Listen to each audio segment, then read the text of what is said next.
The Endless Loop is a creepy story about a man who has a dream that he is lost in the desert. He has no idea how he got there and no idea where he has to go. One night, a man had a nightmare. It was the most frightening thing he had ever experienced. In the dream, he found himself walking in a desert. Somehow, he had no idea how he had gotten there, but he knew he was lost and alone.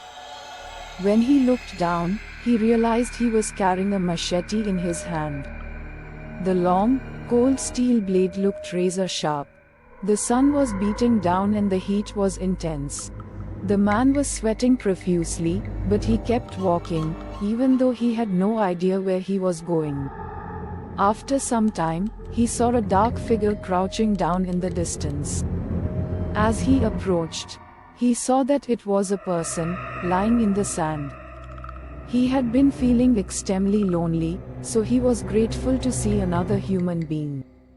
He quickly ran up to the man and bent over to help him up. However, when he turned the man over, he took one look at his face and recoiled in horror. He was looking at himself.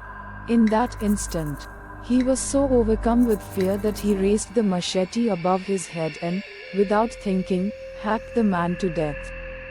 Horrified by what he had just done, he dropped the weapon and started running through the desert, trying to get away as far away from the place as possible.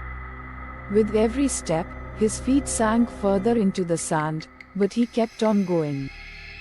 Driven by terror and panic, eventually, he stumbled and fell to the ground.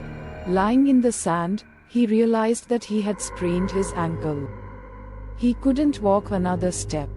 There was nothing he could do except lie there where he had fallen.